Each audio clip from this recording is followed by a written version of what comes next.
ನೋಟವು ನೇರಕ್ಕಿಲ್ಲದ ಅಥವಾ ಬೇರೆ ಎತ್ತರದಲ್ಲಿರುವ ದೃಶ್ಯಗಳನ್ನು ನೋಡಲು ಇದನ್ನು ಉಪಯೋಗಿಸುತ್ತಾರೆ. ಪೆರಿಸ್ಕೋಪ್. ಸಬ್ಮೆರಿನ್ಗಳಲ್ಲಿ ನೀರಿನ ಮೇಲಿರುವ ವಸ್ತುಗಳನ್ನು ನೋಡಲು ಇದನ್ನು ಬಳಸುತ್ತಾರೆ. ಪೆರಿಸ್ಕೋಪ್. ಗೋಳದ ಭಾಗವಾಗಿ ಪರಿಗಣಿಸಬಹುದಾದ ದರ್ಪಣವನ್ನು ಹೀಗೆನ್ನುವರು. ಗೋಳೀಯ ದರ್ಪಣ. ದರ್ಪಣದ ತಗ್ಗಾದ ಮೈ ಪ್ರತಿಫಲಿಸುವ ಭಾಗವಾಗಿರುವ ದರ್ಪಣ ನಿಮ್ನ ದರ್ಪಣ. ದರ್ಪಣ ಉಬ್ಬದ ಮೈ ಪ್ರತಿಫಲಿಸುವ ಭಾಗವಾಗಿರುವ ದರ್ಪಣ ಪೀನ ದರ್ಪಣ. ಗೋಳೀಯ ದರ್ಪಣದ ಮಧ್ಯಬಿಂದುವನ್ನು ಹೀಗೆನ್ನುವರು. ದರ್ಪಣ ಧ್ರುವ. ದರ್ಪಣ ಧ್ರುವ ಮತ್ತು ವಕ್ರತಾ ಕೇಂದ್ರಗಳ ನಡುವಿನ ಅಂತರ ವಕ್ರತಾ ತ್ರಿಜ್ಯ. ದರ್ಪಣ ಧ್ರುವ ಮತ್ತು ವಕ್ರತಾ ಕೇಂದ್ರಗಳ ಮೂಲಕ ಹಾದುಹೋಗುವ ರೇಖೆ ಪ್ರಧಾನ ಅಕ್ಷ. ಗೋಳೀಯ ದರ್ಪಣದ ವಕ್ರತಾ ತ್ರಿಜ್ಯವು ಅದರ ಸಂಗಮ ದೂರದ ಡ್ಯಾಶ್ ಇರುತ್ತದೆ, 2ರಷ್ಟಿರುತ್ತದೆ. 25 ಸೆಂಟಿಮೀಟರ್ ಸಂಗಮ ದೂರದ ಗೋಳೀಯ ದರ್ಪಣದ ವಕ್ರತಾ ತ್ರಿಜ್ಯ 50 ಸೆಂಟಿಮೀಟರ್ ಇರುತ್ತದೆ. ಈ ದರ್ಪಣದಲ್ಲಿ ಎಲ್ಲ ಸ್ಥಾನಗಳಲ್ಲೂ ಚಿಕ್ಕದಾದ ನೇರ ಮತ್ತು ಮಿಥ್ಯ ಪ್ರತಿಬಿಂಬ ಉಂಟಾಗುತ್ತದೆ. ಪೀನ ಮಸೂರ. ಪೀನ. ದೂರದರ್ಶಕ, ಟಾರ್ಚ್ ಲೈಟ್, ವಾಹನದ ಹೆಡ್ಲೈಟ್ ಮತ್ತು ಸರ್ಚ್ ಲೈಟ್ಗಳಲ್ಲಿ ಬಳಸುವ ದರ್ಪಣ ನಿಮ್ನ ದರ್ಪಣ. ವಾಹನಗಳಲ್ಲಿ ಹಿನ್ನೋಟ ದರ್ಪಣಗಳಾಗಿ ಬಳಸುವ ದರ್ಪಣಗಳು ಪೀನ ದರ್ಪಣ. ವಾಹನಗಳಲ್ಲಿ ಹಿನ್ನೋಟ ದರ್ಪಣವಾಗಿ ಪೀನ ದರ್ಪಣವನ್ನು ಬಳಸಲು ಕಾರಣ ಹಿಂದಿನಿಂದ ಬರುವ ವಾಹನಗಳ ಸ್ಪಷ್ಟವಾದ ಚಿತ್ರಣ ದೊರೆಯುತ್ತದೆ. ಆಂಬ್ಯುಲೆನ್ಸ್ ವಾಹನದ ಮುಂಭಾಗದಲ್ಲಿ ಎಂದು ಬರೆದಿರಲು ಕಾರಣ ಪೀನ ದರ್ಪಣದಲ್ಲಿ ಮಿಥ್ಯ ಪ್ರತಿಬಿಂಬ ಉಂಟಾಗಿ ಅಕ್ಷರಗಳು ಸರಿಯಾಗಿ ಕಾಣಿಸುತ್ತವೆ. ಬೀದಿ ದೀಪಗಳಲ್ಲಿ ಬಳಸಿರುವ ದರ್ಪಣ ಪೀನ ದರ್ಪಣ.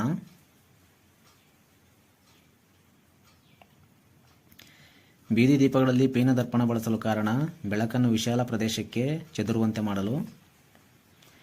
ಬೆಳಕು ಒಂದು ಮಾಧ್ಯಮದಿಂದ ಇನ್ನೊಂದು ಮಾಧ್ಯಮಕ್ಕೆ ಪ್ರಸರಿಸಿದಾಗ ಅದು ತನ್ನ ದಿಕ್ಕನ್ನು ಬದಲಾಯಿಸುವ ವಿದ್ಯಮಾನವೇ ವಕ್ರೀಭವನ. ಬೆಳಕು ಒಂದು ಮಾಧ್ಯಮದಿಂದ ಇನ್ನೊಂದು ಮಾಧ್ಯಮಕ್ಕೆ ಪ್ರಸರಿಸಿದಾಗ ಅದು ತನ್ನ ದಿಕ್ಕನ್ನು ಬದಲಾಯಿಸುವ ವಿದ್ಯಮಾನವೇ ವಕ್ರೀಭವನ. ನೀರಿನಲ್ಲಿಟ್ಟ ಕೋಲು ಮುರಿದಂತೆ ಕಾಣಲು, ತಟ್ಟೆಯಲ್ಲಿಟ್ಟ ನಾಣ್ಯ ಮೇಲಕ್ಕೆ ಬಂದಂತೆ ಕಾಣಲು ಬೆಳಕಿನ ಈ ಗುಣ ಕಾರಣ ಬೆಳಕಿನ ವಕ್ರೀಭವನ. ಬೆಳಕಿನ ಕಿರಣವೊಂದು ವಿರಳ ಮಾಧ್ಯಮದಿಂದ ಸಾಂದ್ರ ಮಾಧ್ಯಮಕ್ಕೆ ಚಲಿಸಿದಾಗ ವಕ್ರಿಮ ಕಿರಣ ಈ ರೀತಿ ಬಾಗುತ್ತದೆ, ಲಂಬದ ಕಡೆಗೆ. ಬೆಳಕಿನ ಕಿರಣವೊಂದು ಸಾಂದ್ರ ಮಾಧ್ಯಮದಿಂದ ವಿರಳ ಮಾಧ್ಯಮಕ್ಕೆ ಚಲಿಸಿದಾಗ ವಕ್ರಮ ಕಿರಣ ಈ ರೀತಿ ಬಾಗುತ್ತದೆ, ಲಂಬದಿಂದ ದೂರಕ್ಕೆ. ಮೊದಲನೇ ಮಾಧ್ಯಮದಲ್ಲಿ ಬೆಳಕಿನ ವೇಗಕ್ಕೂ ಎರಡನೇ ಮಾಧ್ಯಮದಲ್ಲಿ ಬೆಳಕಿನ ವೇಗಕ್ಕೂ ಇರುವ ನಿಷ್ಪತ್ತಿಯೇ ವಕ್ರೀಭವನ ಸೂಚ್ಯಂಕ. ವಕ್ರೀಭವನ ಸೂಚ್ಯಂಕವನ್ನು ಸೂಚಿಸುವ ಸಂಕೇತ ಮ್ಯೂ. ಕೆಲವು ಸಾಮಾನ್ಯ ವಸ್ತುಗಳ ವಕ್ರೀಭವನ ಸೂಚ್ಯಂಕ: ವಜ್ರ 2.417, ಬರ್ಫ 1.31, ನೀರು 1.33, ವಾಯು 1, ಫ್ಲಿಂಟ್ ಗಾಜು 1.53ರಿಂದ 1.96. ವಜ್ರವು ಹೊಳೆಯಲು ಕಾರಣ ಸಂಪೂರ್ಣ ಆಂತರಿಕ ಪ್ರತಿಫಲನ. ದ್ಯುತಿ ಮತ್ತು ಆಪ್ಟಿಕ್ ಫೈಬರ್ ಕೇಬಲ್ಗಳಲ್ಲಿ ಸುದ್ದಿಯು ಪ್ರಸಾರವಾಗುವುದು ಈ ತತ್ವದ ಆಧಾರದ ಮೇಲೆ. ಸಂಪೂರ್ಣ ಆಂತರಿಕ ಪ್ರತಿಫಲನ. ಬೈಸಿಕಲ್ ಹಿಂಭಾಗದಲ್ಲಿನ ಪ್ರತಿಫಲಕಗಳು ರಾತ್ರಿ ವೇಳೆ ಬೆಳಕು ಬಿದ್ದಾಗ ಹೊಳೆಯಲು ಕಾರಣ ಸಂಪೂರ್ಣ ಆಂತರಿಕ ಪ್ರತಿಫಲನ. ಬೈಸಿಕಲ್ನ ಹಿಂಭಾಗದಲ್ಲಿ ಪ್ರತಿಫಲಕಗಳನ್ನು ಅಳವಡಿಸಲು ಕಾರಣ ರಾತ್ರಿ ವೇಳೆ ಹಿಂಬದಿಯಿಂದ ಬರುವ ವಾಹನ ಚಾಲಕರಿಗೆ ಬೈಸಿಕಲ್ನ ಇರುವಿಕೆಯನ್ನು ಸೂಚಿಸಲು. ನಿಸರ್ಗದಲ್ಲಿ ಮರೀಚಿಕೆ ಉಂಟಾಗಲು ಕಾರಣ ಸಂಪೂರ್ಣ ಆಂತರಿಕ ಪ್ರತಿಫಲನ. ಸಾಮಾನ್ಯವಾಗಿ ಮರೀಚಿಕೆ ಎಲ್ಲಿ ಉಂಟಾಗುತ್ತದೆ? ಮರುಭೂಮಿ ಮತ್ತು ನೆಲಗಟ್ಟು ಮಾಡಿದ ಹೆದ್ದಾರಿಗಳಲ್ಲಿ ಉಂಟಾಗುತ್ತದೆ. ಬೆಳಕಿನ ವರ್ಣ ವಿಭಜನೆಯನ್ನು ವಿವರಿಸಿದವರು ನ್ಯೂಟನ್. ಬೆಳಕಿನ ವರ್ಣ ವಿಭಜನೆಗೆ ಸಾಮಾನ್ಯವಾಗಿ ಬಳಸುವ ಸಾಧನ ಅಶ್ರಗ.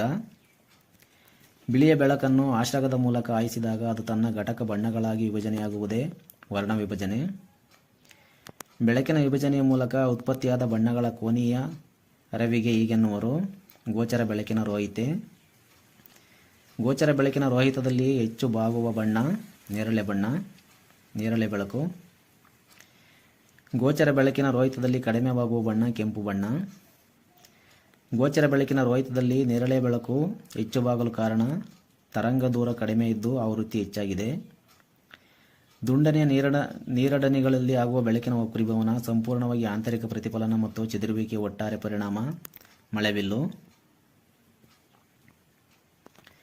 ಆಕಾಶ ನೀಲಿಯಾಗಿ ಕಾಣಲು ಕಾರಣ ಬೆಳಕಿನ ಚದುರುವಿಕೆ. ಮಧ್ಯದಲ್ಲಿ ದಪ್ಪ ಮತ್ತು ಅಂಚಿನಲ್ಲಿ ಸಪೂರವಾಗಿರುವ ಮಸೂರ ಪೀನ ಮಸೂರ. ಸಮೀಪದಲ್ಲಿರುವ ವಸ್ತುಗಳು ಸ್ಪಷ್ಟವಾಗಿಯೂ ದೂರದ ವಸ್ತುಗಳು ಅಸ್ಪಷ್ಟವಾಗಿಯೂ ಕಾಣಿಸುವ ಕಣ್ಣಿನ ದೋಷ ಸಮೀಪ ದೃಷ್ಟಿ ದೋಷ. ಸಮೀಪ ದೃಷ್ಟಿ ದೋಷ ಉಂಟಾದಾಗ ವಸ್ತು ಪ್ರತಿಬಿಂಬವು ಇಲ್ಲಿ ಉಂಟಾಗುತ್ತದೆ, ಅಕ್ಷಿಪಟಲದ ಮುಂದೆ. ಸಮೀಪ ದೃಷ್ಟಿ ದೋಷವನ್ನು ಪರಿಹರಿಸಲು ಈ ಮಸೂರವನ್ನು ಬಳಸಬೇಕು, ನಿಮ್ನ ಮಸೂರ. ಕಣ್ಣಿನ ಮಸೂರವು ದಪ್ಪನಾದಾಗ ಉಂಟಾಗುವ ದೃಷ್ಟಿದೋಷ ಸಮೀಪ ದೃಷ್ಟಿದೋಷ. ದೂರದ ವಸ್ತುಗಳು ಸ್ಪಷ್ಟವಾಗಿ ಕಂಡರೂ ಹತ್ತಿರದ ವಸ್ತುಗಳು ಸ್ಪಷ್ಟವಾಗಿ ಕಾಣಿಸದಿರುವ ಕಣ್ಣಿನ ದೋಷ ದೂರದೃಷ್ಟಿ ದೋಷ.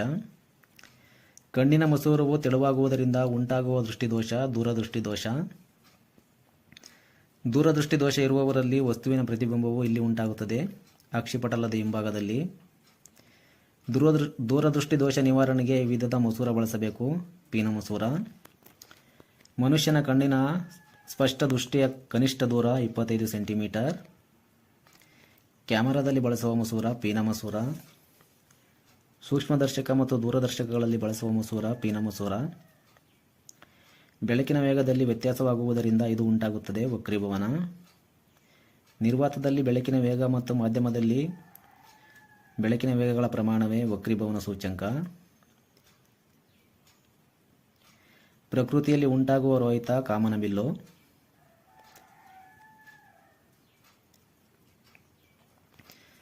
ಒಂದು ಅಷ್ಟ್ರಗದ ಮೂಲಕ ಸೂರ್ಯನ ಬೆಳಕನ್ನು ಹಾಯಿಸಿದಾಗ ಇದು ಉಂಟಾಗುವುದಿಲ್ಲ, ಶುದ್ಧ ರೋಹಿತ.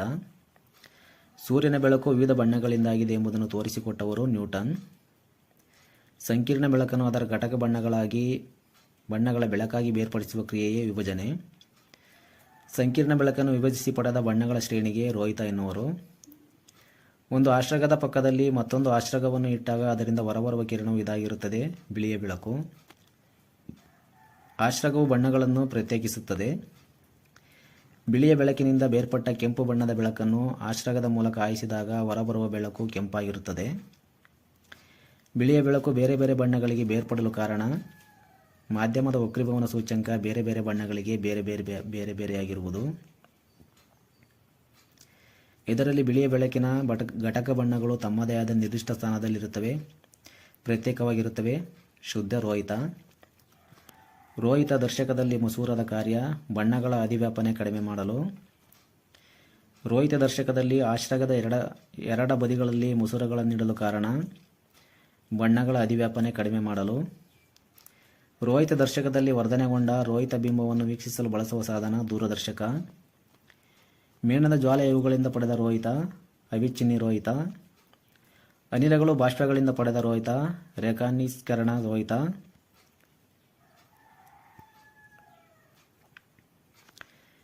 ಯಾವುದೇ ಆಕಾರದಲ್ಲಿನ ಧಾತುಗಳನ್ನು ಗುರುತಿಸಲು ಸಹಾಯವಾಗುವ ರೋಹಿತ ರೇಖಾನಿಷ್ಕರಣ ರೋಹಿತ. ಸೂರ್ಯ ಮತ್ತು ನಕ್ಷತ್ರಗಳಲ್ಲಿನ ಧಾತುಗಳ ಆವಿಷ್ಕಾರವಾದದ್ದು ಈ ರೋಹಿತದಿಂದ, ರೇಖಾನಿಷ್ಕರಣ ರೋಹಿತ. ಕೈಗಾರಿಕೆಗಳಲ್ಲಿ, ಔಷಧಿಗಳಲ್ಲಿ, ಅಪರಾಧ ಪತ್ತೆ ಇವುಗಳಲ್ಲಿ ಬಳಸುವ ರೋಹಿತ ತಂತ್ರಜ್ಞಾನ ರೋಹಿತ ರಸಾಯನ ವಿಶ್ಲೇಷಣೆ. ಕಾರ್ಬನ್ ಭೌತದೀಪದಿಂದ ಉಮ್ಲದ ಪ್ರಕಾರ ಬಿಳಿ ಬೆಳಕನ್ನು ಸೋಡಿಯಂ ಬಾಷ್ಪದ ಮೂಲಕ ಹಾಯಿಸಿದಾಗ ಇವು ದೊರೆಯುತ್ತದೆ, ಫ್ರಾನ್ಸ್ ಓಪರ್ ಗೆರೆ. ಸೌರ ವಾತಾವರಣದಲ್ಲಿರುವ ಪ್ರಮಾಣಗಳು ಕೆಲವು ವಿಶಿಷ್ಟ ಬಣ್ಣಗಳನ್ನು ಹೀರಿಕೊಳ್ಳುವುದರಿಂದ ದೊರೆಯುವ ಗೆರೆಗಳು, ಫ್ರಾನ್ಸ್ ಏಪರ್ ಗೆರೆ. ಈ ಗೆರೆಗಳ ಅಧ್ಯಯನದಿಂದ ಸೌರ ವಾತಾವರಣದಲ್ಲಿರುವ ಧಾತುಗಳನ್ನು ಗುರುತಿಸಬಹುದು, ಫ್ರಾನ್ಸ್ ಓಪರ್ ಗೆರೆ. ವಾತಾವರಣದ ಅಣುಗಳಿಂದ ಬೆಳಕು ಚದುರಿ ಆಕಾಶವು ಬಣ್ಣವು ನೀಲಿಯಾಗಿದೆ ಎಂಬುದಕ್ಕೆ ಸಮರ್ಪಕ ವಿವರಣೆಯನ್ನು ನೀಡಿದವರು ರ್ಯಾಲೆ. ರ್ಯಾಲೆ ಚದುರಿಕೆಯನ್ನು ಸಂಸಕ್ತ ಚದುರಿಕೆ ಎನ್ನುತ್ತಾರೆ. ತರಂಗ ದೂರದಲ್ಲಿ ಆದ ಬದಲಾವಣೆಯೇ ಇಲ್ಲದ ಚದುರಿಕೆ ಸಂಸಕ್ತ. ರಾಮನ್ನರು ತಮ್ಮ ಪ್ರಯೋಗಗಳಿಗೆ ಯಾವ ಸಾವಯವ ದ್ರವಗಳನ್ನು ಬಳಸಿಕೊಂಡರು? ಬೆಂಜಿನ್, ಬಾಲಿನ್ ಸಾವಯವ ದ್ರವ. ರಾಮನ್ ಪರಿಣಾಮವನ್ನು ಯಾವ ದಿನ ಕಂಡುಹಿಡಿಯಲಾಯಿತು? ಫೆಬ್ರವರಿ 28. ರಾಮನ್ ರವರಿಗೆ ಯಾವ ವರ್ಷ ನೊಬೆಲ್ ದೊರೆಯಿತು? 1930. ರಾಷ್ಟ್ರೀಯ ವಿಜ್ಞಾನ ದಿನವನ್ನು ಎಂದು ಆಚರಿಸಲಾಗುತ್ತದೆ? ಫೆಬ್ರವರಿ 28. ರಾಮನ್ ಚದುರಿಕೆಯನ್ನು ಅಸಂಸಕ್ತ ಚದುರಿಕೆ ಎನ್ನಲು ಕಾರಣ ಹೆಚ್ಚು ಮತ್ತು ಕಡಿಮೆ ಆವೃತ್ತಿಯ ಬೆಳಕು ಇದೆ. ಏಕವರ್ಣೀಯ ಬೆಳಕನ್ನು ಬೆಂಜಿಸ್ ಮೂಲಕ ಹಾಯಿಸಿದಾಗ ಅದರಿಂದಾದ ಬೆಳಕು, ಚದುರಿಕೆಯಿಂದಾದ ಬೆಳಕು ಅಸಂಸಕ್ತ.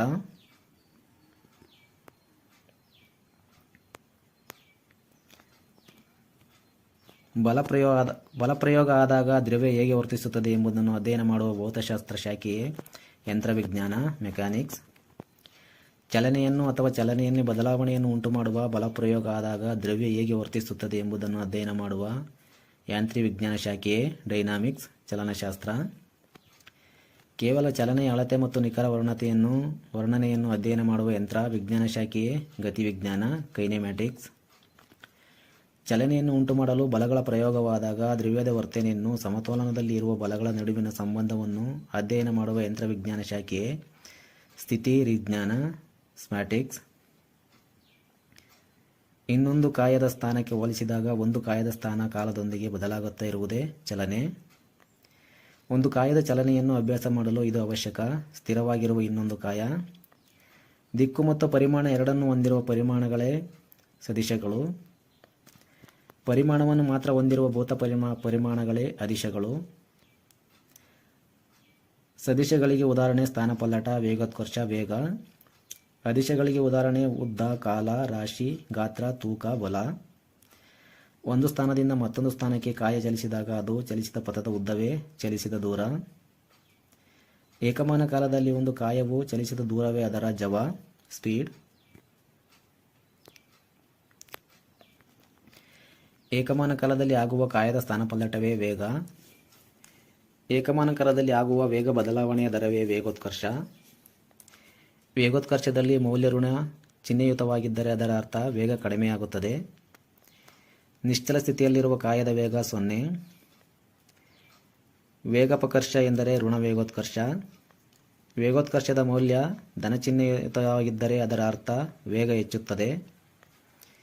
ಸರಳ ಲೋಲಕದ ನಿಯಮಗಳನ್ನು ಆವಿಷ್ಕರಿಸಿದ ವೈದ್ಯಕೀಯ ವಿದ್ಯಾರ್ಥಿ ಗೆಲಿಲಿ. ಸುದೀರ್ಘ ಕಾಲ ನಡೆಯಬಲ್ಲ ಲೋಲಕ ಗಡಿಯಾರ ರಚಿಸಿದವರು ಕ್ರಿಶ್ಚಿಯನ್ ಐಗನ್ಸ್. ಸರಳ ಲೋಲಕದ ನಿಯಮಗಳು. 1ನೇ ನಿಯಮ, ಪಾಠದ ಪರಿಮಾಣ ಕಮ್ಮಿ ಇದ್ದಾಗ ಲೋಲಕದ ಆಂದೋಲನಾವಧಿ ಆಂದೋಲನದ ಪಾಠವನ್ನು ಅವಲಂಬಿಸಿರುವುದಿಲ್ಲ. 2ನೇ ನಿಯಮ, ಪಾಠದ ಪರಿಮಾಣ ಕಮ್ಮಿ ಇದ್ದಾಗ ಲೋಲಕದ ಆಂದೋಲನಾವಧಿ ಲೋಕದ ಗುಂಡಿನ ರಾಶಿ, ತೂಕ, ಸಾಂದ್ರತೆಗಳನ್ನು ಅವಲಂಬಿಸಿರುವುದಿಲ್ಲ. 3ನೇ ನಿಯಮ, ಪಾಠದ ಪರಿಮಾಣ ಕಮ್ಮಿ ಇದ್ದಾಗ ಲೋಲಕದ ಆಂದೋಲನಾವಧಿ ಲೋಲಕದ ಉದ್ದದ ವರ್ಗಮೂಲಕ್ಕೆ ನೇರ ಅನುಪಾತದಲ್ಲಿರುತ್ತದೆ. TLVI. ಯಾಂತ್ರಿಕ ಗಡಿಯಾರಗಳಲ್ಲಿ ಈ ತತ್ವವನ್ನು ಬಳಸಲಾಗಿದೆ. ಸರಳ ಲೋಲಕ. ಜಾರುಗುಪ್ಪೆಯ ಅಥವಾ ಜಾರಳಿಕಲ್ಲಿನ ಮೇಲುದಿಯಲ್ಲಿ ಇಟ್ಟ ವಸ್ತು ಕೆಳಕ್ಕೆ ಜಾರುವಂತೆ ಮಾಡಿದ ಬಲ ಗುರುತ್ವ ಬಲ.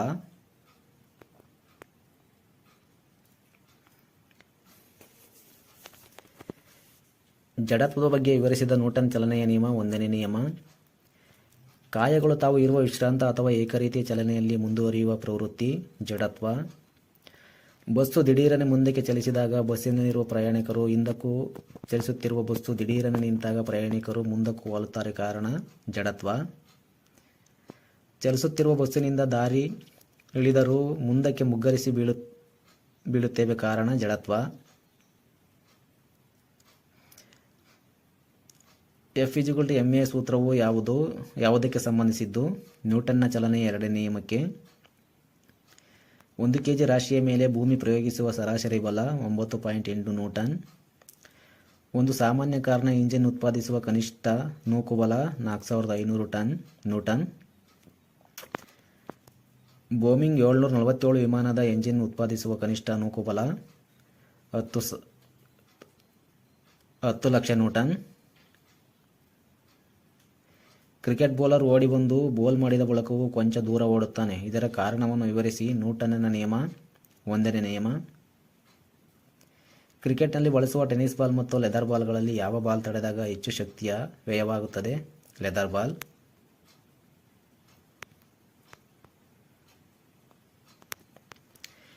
ಟೆನ್ನಿಸ್ ಬಾಲ್ ಮತ್ತು ಲೆದರ್ ಬಾಲ್ಗಳನ್ನು ತಡೆದಾಗ ಲೆದರ್ ಬಾಲ್ನ ತಡೆಯಲು ಹೆಚ್ಚು ಶ್ರಮವಾಗುತ್ತದೆ. ಇದನ್ನು ವಿವರಿಸಿದ ನ್ಯೂಟನ್ನ ನಿಯಮ. 3ನೇ ನಿಯಮ, ತೂಕವುಳ್ಳ ಯಾವುದೇ ಕಾಯದ ಕೆಳಮುಖ ಚಲನೆಯ ವೇಗ ಅದರ ಗಾತ್ರಕ್ಕೆ ಅನುಪಾತೀಯವಾಗಿರುತ್ತದೆ ಎಂದು ಪ್ರತಿಪಾದಿಸಿದವರು ಅರಿಸ್ಟಾಟಲ್.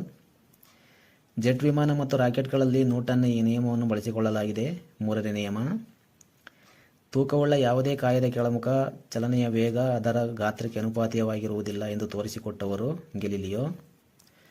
ಸಮುದ್ರ ಮಟ್ಟದಲ್ಲಿ ವಿವಿಧ ಅಕ್ಷಾಂಶದಲ್ಲಿ ಗುರುತ್ವ ವೇಗೋತ್ಕರ್ಷ. ಅಕ್ಷಾಂಶ 0 ಡಿಗ್ರಿ, ಗುರುತ್ವಾಯೋಗೋತ್ಕರ್ಷ 9.780339. ಅಕ್ಷಾಂಶ 10 ಡಿಗ್ರಿ, ಗುರುತ್ವಾಯೋಗೋತ್ಕರ್ಷ 9.780335. 20 ಡಿಗ್ರಿ ಅಕ್ಷಾಂಶ, ಗುರುತ್ವಾಯೋಗೋತ್ಕರ್ಷ 9.78641.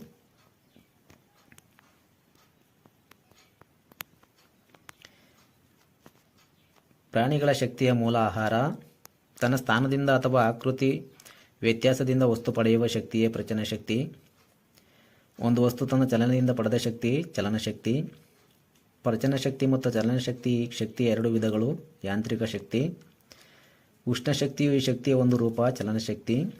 ನಾವು ಕೆಲಸ ಮಾಡುವಾಗ ನಮ್ಮ ದೇಹಕ್ಕೆ ಆಯಾಸವಾಗಲು ಕಾರಣ ನಮ್ಮ ದೈಹಿಕ ಶಕ್ತಿ ವ್ಯಯವಾಗುತ್ತದೆ. ಕೀಲಿ ಕೊಟ್ಟ ಗಡಿಯಾರದ ಸ್ಪ್ರಿಂಗ್ನಲ್ಲಿರುವ ಶಕ್ತಿ ಪ್ರಚನ ಶಕ್ತಿ. ತಂತಿವಾದ್ಯಗಳಲ್ಲಿ ಯಾಂತ್ರಿಕ ಶಕ್ತಿಯು ಶಕ್ತಿಯಾಗಿ ಪರಿವರ್ತನೆಯಾಗುತ್ತದೆ, ಶಬ್ದಶಕ್ತಿ. ವಿದ್ಯುತ್ ಬಲ್ಬ್ನ ಟಂಗ್ಸ್ಟನ್ ಲೋಹದ ತಂತಿಯಲ್ಲಿ ವಿದ್ಯುತ್ ಹಾಯಿಸಿದಾಗ ಸಿ ಡಿಗ್ರಿಯಷ್ಟು ಉಷ್ಣತೆ ಉಂಟಾಗುತ್ತದೆ, -ಸೆಂಟಿಗ್ರೇಡ್ನಷ್ಟು ಉಷ್ಣತೆ ಉಂಟಾಗುತ್ತದೆ, 2700 ಸೆಂಟಿಗ್ರೇಡ್ನಷ್ಟು ಉಷ್ಣತೆ ಉಂಟಾಗುತ್ತದೆ. ಶಕ್ತಿಯನ್ನು ಒಂದು ರೂಪದಿಂದ ಇನ್ನೊಂದು ರೂಪಕ್ಕೆ ಪರಿವರ್ತಿಸಬಹುದು. ಕೆಲಸ ಮಾಡಲು ಬೇಕಾದ ಸಾಮರ್ಥ್ಯವೇ ಶಕ್ತಿ. ಒಂದು ವ್ಯವಸ್ಥೆಯಲ್ಲಿರುವ ಒಟ್ಟು ಶಕ್ತಿ ಸ್ಥಿರವಾಗಿದ್ದು ಅದನ್ನು ಸೃಷ್ಟಿಸಲಾಗಲಿ ನಾಶಪಡಿಸಲಾಗಲಿ ಸಾಧ್ಯವಿಲ್ಲ. ಇದು ಯಾವ ನಿಯಮ? ಶಕ್ತಿ ಸಂರಕ್ಷಣಾ ನಿಯಮ. ಸಮುದ್ರದ ಅಲೆಯಿಂದ ವಿದ್ಯುತ್ ಉತ್ಪಾದಿಸಬಹುದು ಎಂದು ಪ್ರಯೋಗ ಸಹಿತ ಪ್ರತಿಪಾದಿಸಿದ ಕನ್ನಡಿಗ ವಿಜ್ಞಾನಿ ವಿಜಯ್ ಕುಮಾರ್ ಹೆಗ್ಡೆ.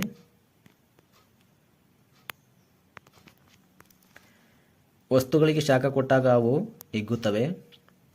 ಹಡಗು ಮತ್ತು ಬಾಯ್ಲರ್ಗಳಿಗೆ ರಿವೆಟ್ ಜೋಡಣೆಗೆ ಈ ತತ್ವ ಬಳಸುತ್ತಾರೆ. ಉಷ್ಣ ವ್ಯಾಕೋಚನೆ. ಉಷ್ಣ ಸ್ವಿಚ್ಗಳಲ್ಲಿ, ಬೆಂಕಿ ಸೂಚಕ, ಗಂಟೆಗಳಲ್ಲಿ, ಟ್ಯೂಬ್ ಲೈಟ್ನ ಸ್ಪಾಟರ್ಗಳಲ್ಲಿ ಬಳಸಿರುವ ವಿಶೇಷ ಸಾಧನ ದ್ವಿಲೋಹ ಪಟ್ಟಿ. ಗಾಜಿಯ ಬಾಟಲಿಯ ಬಿರಡೆಯು ತುಂಬ ಬಿಗಿಯಾಗಿದೆ. ಇದನ್ನು ನೀವು ಸುಲಭವಾಗಿ ಹೇಗೆ ತೆಗೆಯುವಿರಿ? ಬಾಟಲಿಯ ಬಾಯಿಯನ್ನು ಸ್ವಲ್ಪ ಸಮಯ ಬಿಸಿ ನೀರಿನಲ್ಲಿ ಮುಳುಗಿಸಿ ಪ್ರಯತ್ನಿಸಬೇಕು. ಒಂದು ವಸ್ತುವಿನಲ್ಲಿರುವ ಎಲ್ಲ ಅಣುಗಳ ಸರಾಸರಿ ಚಲನಶಕ್ತಿಯೇ ತಾಪ. ಒಂದು ವಸ್ತುವಿನಲ್ಲಿರುವ ಎಲ್ಲ ಅಣುಗಳ ಚಲನಶಕ್ತಿಯ